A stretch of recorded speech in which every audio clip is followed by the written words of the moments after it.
dire. Fait que je vais commencer par la conclusion, puis après ça, tenter de vous illustrer. Fait que dans le fond, ma conclusion, elle est simple, puis je trouve qu'elle était assez parlante tout au long de la journée. C'est de dire que pour bâtir un environnement alimentaire sain et durable, on a tout avantage à le faire à l'intérieur d'un projet de développement intégré, hein, et qui va être plus large que seulement sur la sécurité alimentaire. Donc, qui va pouvoir se faire d'une façon plus globale, qui va être sur un territoire spécifique, bien entendu, et qui va favoriser une approche de mobilisation citoyenne. Je pense que ça, c'est des conditions, c'est des choses qui font en sorte qu'on a davantage de chances de succès, d'avancer par rapport à ça, et qu'il y a un danger qui peut nous guetter en travaillant sur la question de la sécurité alimentaire, par exemple. Si on regarde ça trop comme d'une approche silo, trop renfermée sur soi, bien, on reproduit un modèle de développement qui n'a pas fonctionné au Québec, puis qui continue de ne pas fonctionner, mais qu'on continue encore à appliquer bien trop souvent. D'un coup, ça dit, on regarde un peu en illustration qu'est-ce que ça peut donner. Bon. Oups, ça va trop vite, ça. Excusez. On va reprendre ça. C'est quoi de la revitalisation intégrée? Certains diraient revitalisation durable, si on veut. Donc, bien entendu, qui dit revitalisation fait souvent référence à des milieux qui ont besoin de se redynamiser, si on veut. C'est des gens qui décident de le faire en coalition, donc des organisations de tout type, communautaires, institutionnelles, de tout type, qui travaillent ensemble avec des citoyens qui s'impliquent, parce que l'idée est aussi que les citoyens soient partie prenante de ça. Il est temps qu'on arrête un petit peu du modèle où on fait pour les citoyens. L'idée, c'est de faire avec les citoyens. Hein, il faut dépasser le modèle du Père Noël où c'est des cadeaux qu'on donne puis ça finit comme ça, ou du top-down où on fait des bien belles politiques et on les applique, mais les citoyens n'ont qu'à les subir. Ils ont beau être bien belles, quand ils ne font que les subir, ça reste relatif comme effet.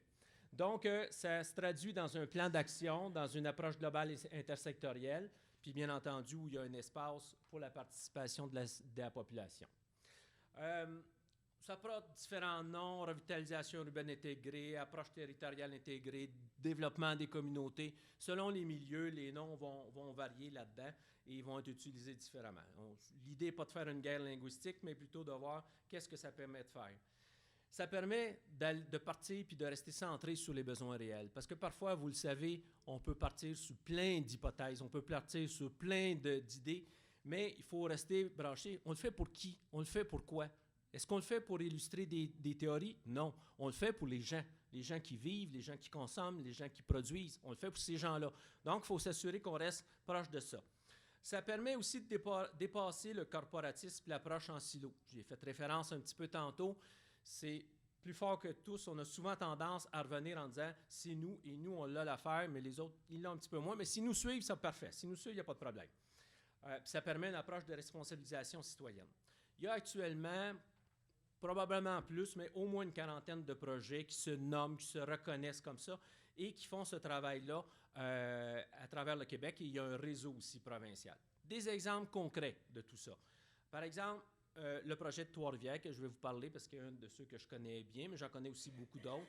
Ça l'a amené dans un plan d'action global qui touchait un ensemble de dimensions à réaliser une série d'actions qui ont eu une interrelation entre elles, donc qui ont créé une dynamique dans le milieu. Ça va de création de jardins communautaires, de jardinage sur le balcon, de création de 4 groupes d'achat collectifs, de nouveaux groupes de cuisine collective, mais également la contribution à la mise en place d'une table en sécurité alimentaire pour permettre un échange, notamment au niveau de la sécurité alimentaire, qu'est-ce qui se faisait déjà.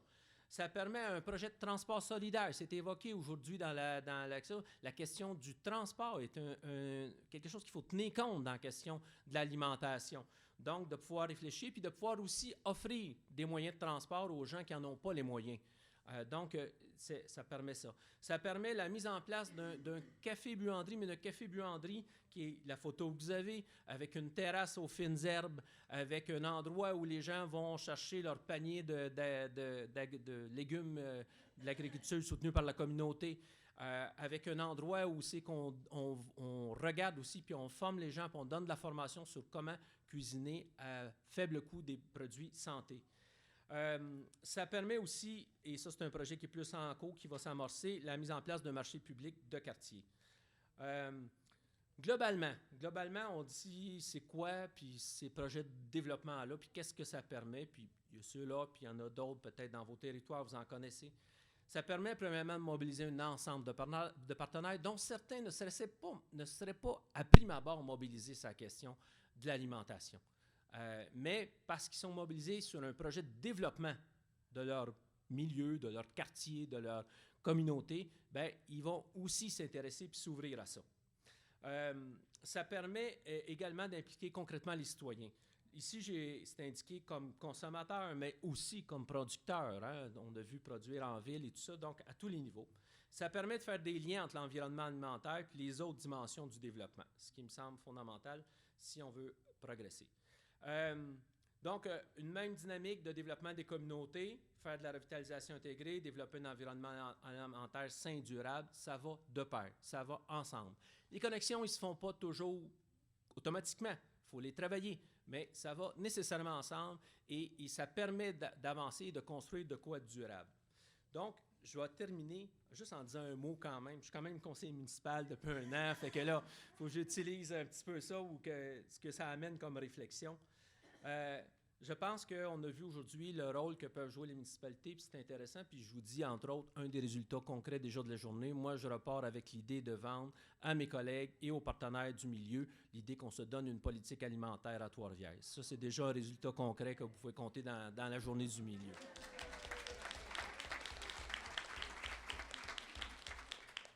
Mais pour faire ça, ça prend la mobilisation de l'ensemble des gens, des communautés du milieu. Un conseil municipal, des élus, ça réagit aussi à ce que ça l'entend. Et on reçoit toutes sortes de demandes, toutes sortes de pressions de toutes sortes de domaines. Fait que s'il n'y a pas personne qui lève la main et qui dit « il faut faire de quoi sur la question alimentaire », bien ça ne se fera pas. Fait qu'il faut qu'il y ait ça, il faut que ça se fasse. Première chose. Et la deuxième, je termine là-dessus, ça prend aussi un certain environnement qui a un minimum de stabilité. Et je m'excuse, actuellement, au niveau du Québec, on n'est pas là-dedans. Parce qu'on ne sait pas qu'est-ce qui va nous tomber sur la tête demain matin. Et ça ne l'aide pas, ça fait peur, ça fait que les gens y mettent des freins plus que d'autres choses. Espérons que ça ne dure pas trop longtemps. Merci.